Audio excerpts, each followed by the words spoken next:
Maligayang pagbati. This is the art gallery made by Maegan P. Manalo, Gianna Ysabelle Pascua, Sharla Jeanne Rubrico, Katrina Isabelle Dizon, Kate Cameron Soberano, Aliana Valerie Cagas, Lara Nedia, Juliana Nicole Cruz, and Crizza May Santos.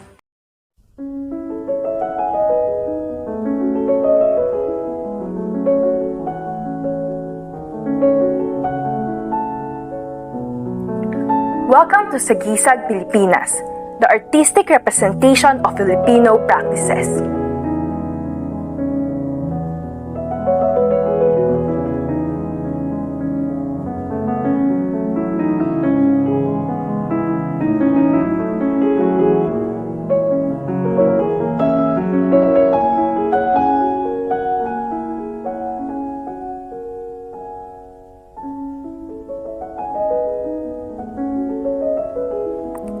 This art gallery is to showcase different artworks that some of the national artists of the Philippines has made with the theme Filipino Practices.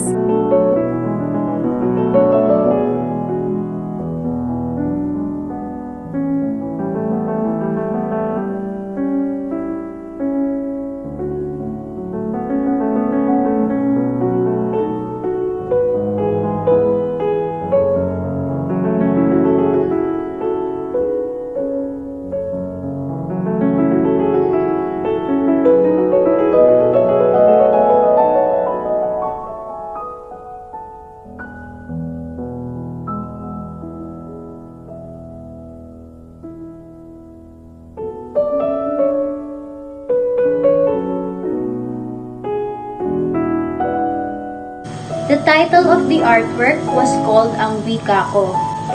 This literature was written by Virgilio S. Almario, also known as Rio Alma, who was part of the national artists of the Philippines. Upon researching, it was written around the year 2018, but there is no exact date and place where the piece was created. The art mediums that are used in the poem are mainly pencil or pen to write, and the artist also publish it online. The primary subject in the piece is being makabayan, which is one of the Filipino practices.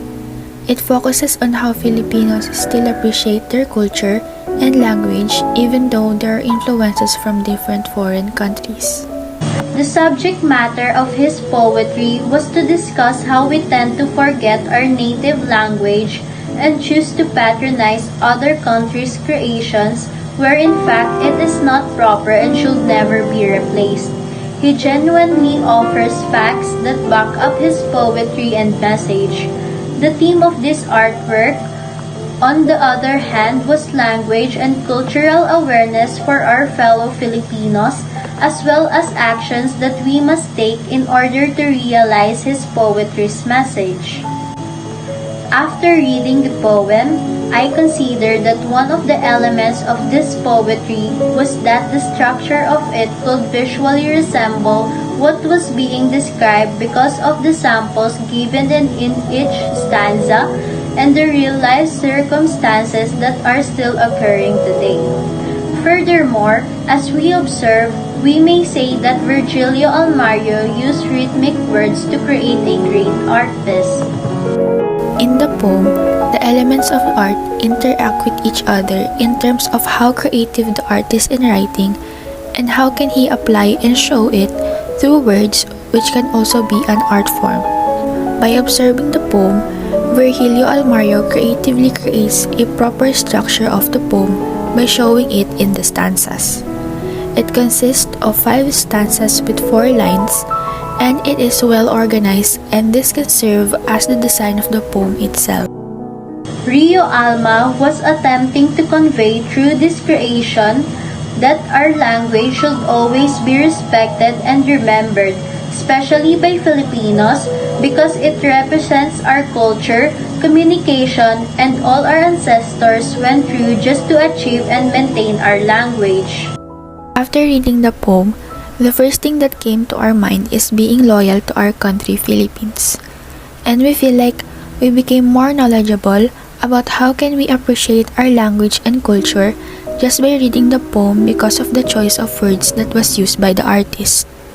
Our opinion for the poem is that it distinctly stated that the artist is implying what Filipino values should we apply within ourselves to conserve our culture and language. Knowing the artist, Virgilio Almario spreads the second most successful Philippine modernism movement through Filipino poetry. That's why he delivers the message of the poem clearly. In addition, the poem encourages us to recognize and preserve the value of our own language. It also allows us to keep up with other countries, considering each one of us as their own uniqueness. Lastly, Rio Almario's poetry clearly urged us to cherish and be proud of our native language. Yes, I do love it. We admire how he conveys his poetry's message. It was straightforward and simple to comprehend. Aside from that, we can learn valuable lessons from it which we can apply in our daily lives, and it demonstrates our greatness as Filipinos. The Ang Wika Ko by Virgilio Almario is effective since it depicts the culture and the importance of language of Filipinos, which we can still apply it in our modern day to inform each one of us how important preserving the language and strong beliefs of Filipinos. One of the factors we considered was that when reading his poem, the chosen words were simple to understand, and it was written in our own language, Tagalog, which was the goal of this masterpiece. Furthermore, we can sense Virgilio Almario's sincerity and dedication to teaching us about his perspective through his artwork. Another criteria that we think is important in concluding our judgment is through its relevance to our focus theme, which is Filipino practices. Since we have our theme, the poem of Virgilio Almario is the best example to represent it.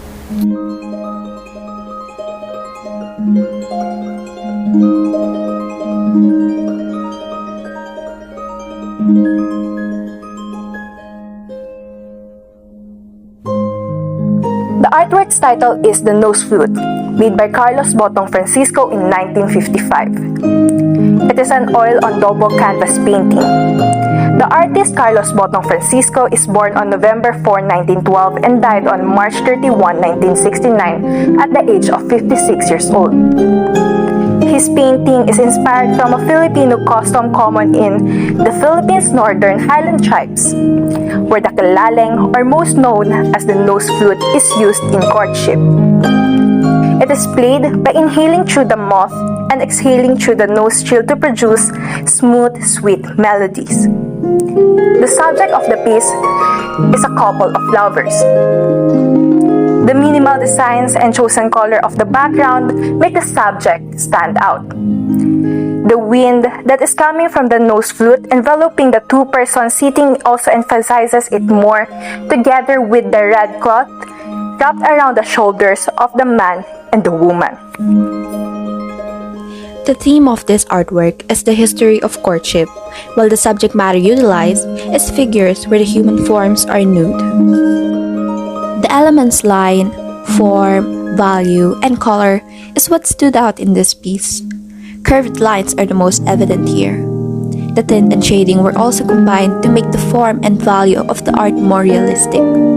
The colors are saturated enough to be noticed. The elements of art were coordinated with one another to create an imagery the audience can depict. The harmony and the approximate balance are the principles of design we can find in this artwork, as the elements were combined and the two figures are in the middle. What the artist wants us to know is one of the many ways a courtship here in the Philippines can be done. Just like in this artwork, the nose flute is a musical instrument played by the figure of a man, while the woman on the right side is being serenaded. Seeing the nose flute makes me think and feel about harmonious romance, a kind of pure love that creates serenity.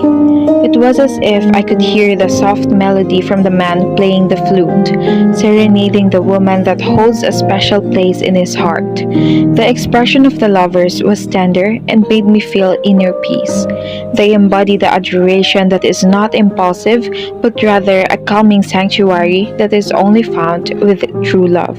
This painting is a perfect representation of how Filipinos in the northern mountain tribe take significant regard for courtship.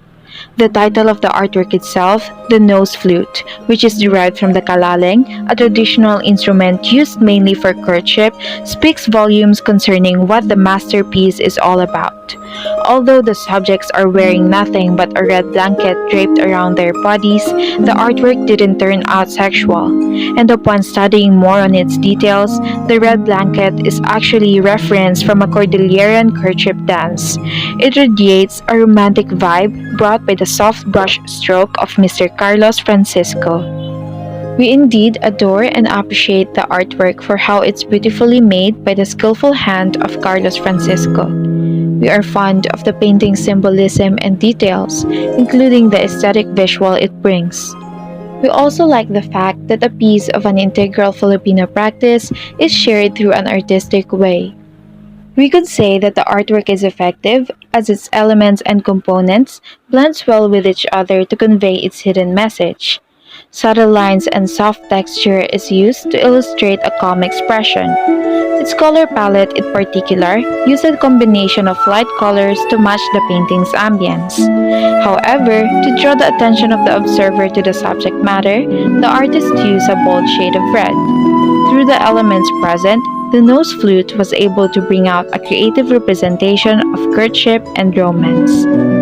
The criteria that we took into regard involves quality of artistic composition relating to its overall theme, which includes the balance of color, light, shadows, lines, and texture.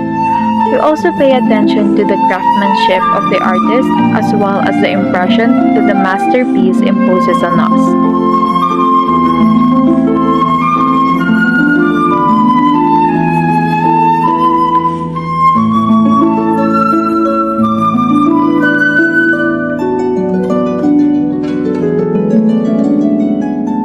The title of the artwork is Planting Rice, which means it reflects the arrival of the Americans in the Philippines and the idealism of the artist to the Philippine society.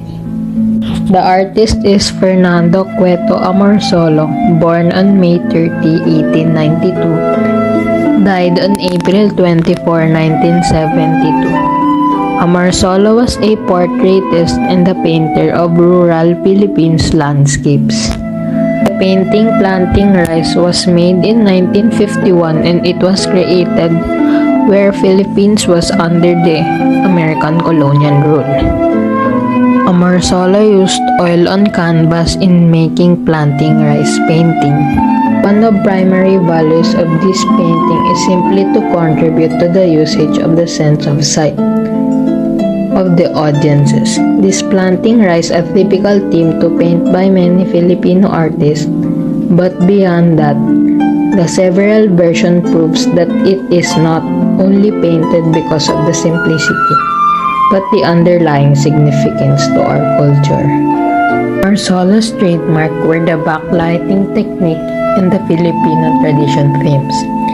In rice planting, the backlighting technique manifested wherein figures are outlined against a characteristic glow and the intense light on one part of the canvas highlights nearby details.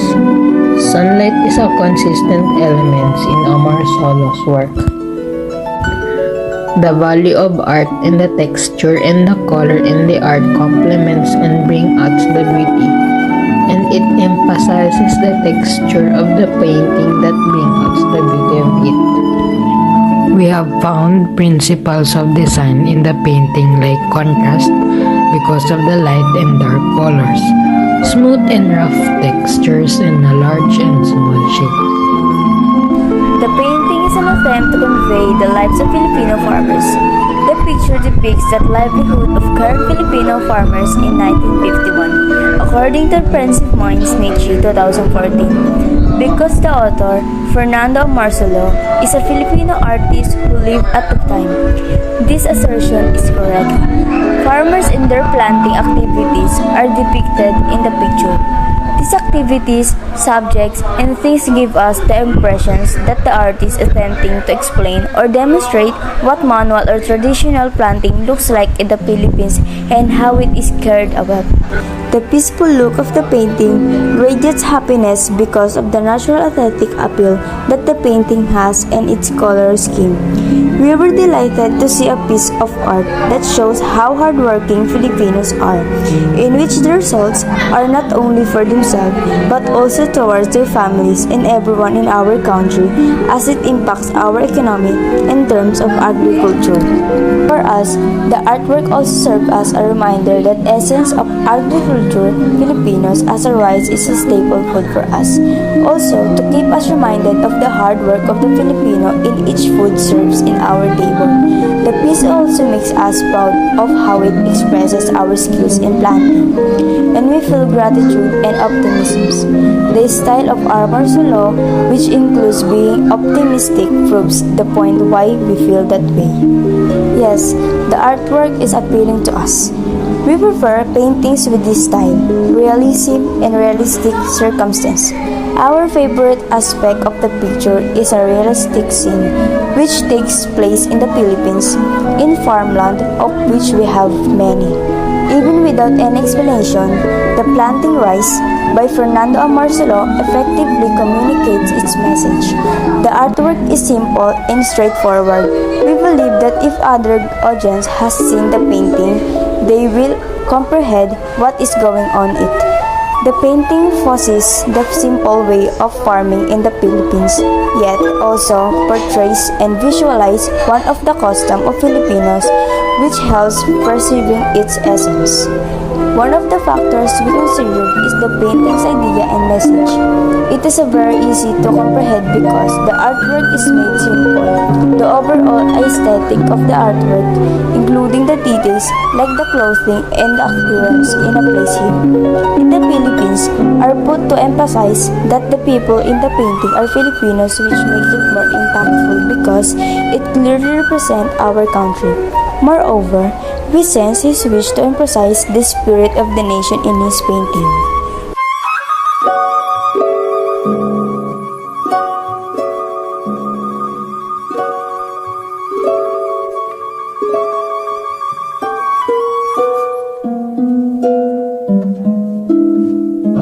Bayanihan by Carlos Botong Francisco.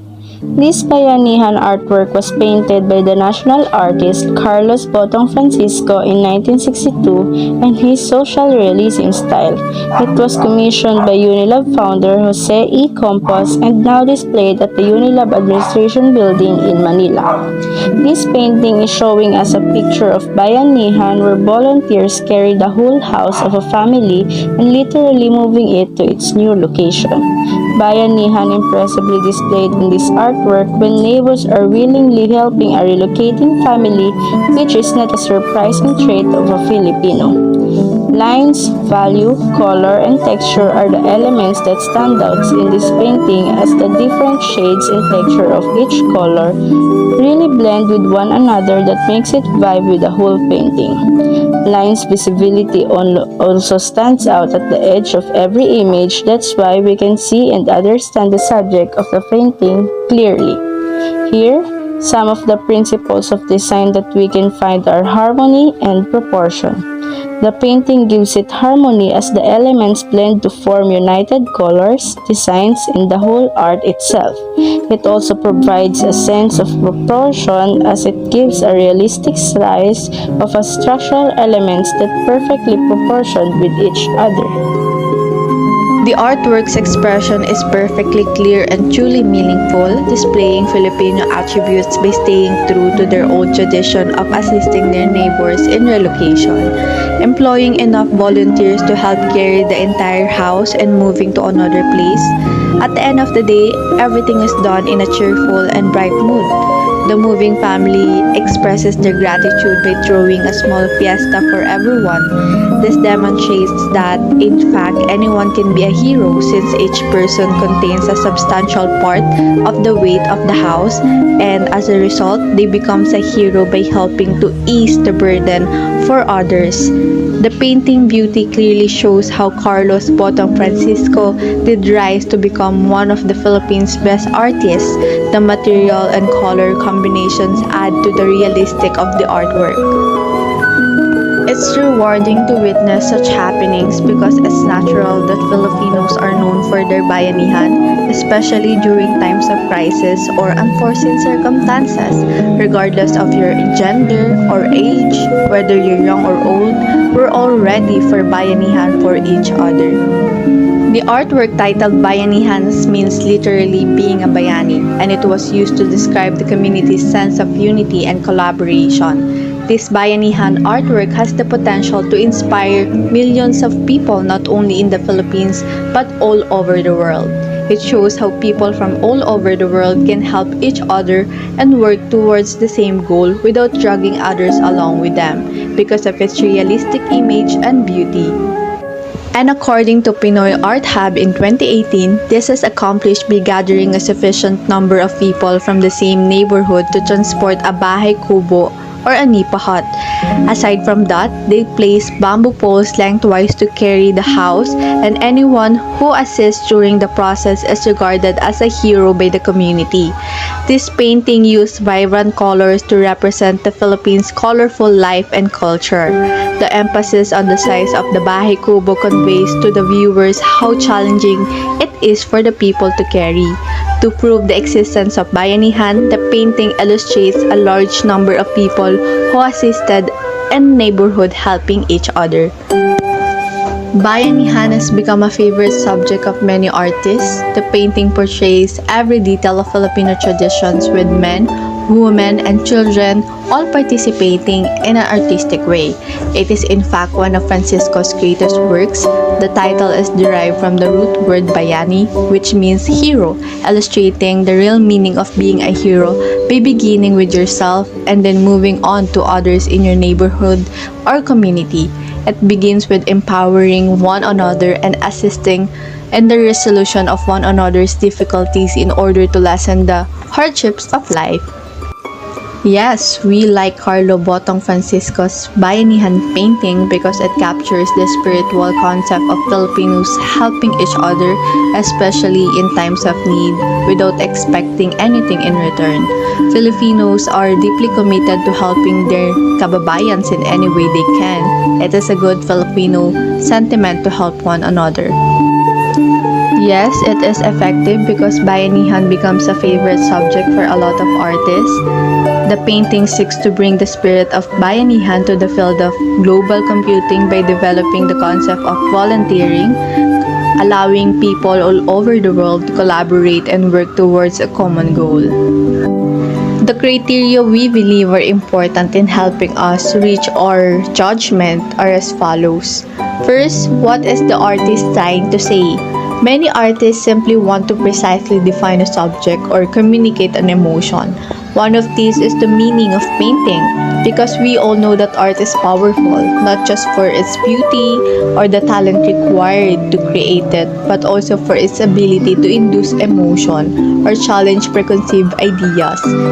And its message has been successful in persuading Filipinos that bayanihan is important and that it is still recognized. Another point is that the painting is very understandable and immediately piques our interest, and also it still deepens our understanding of the meaning and significance of bayanihan.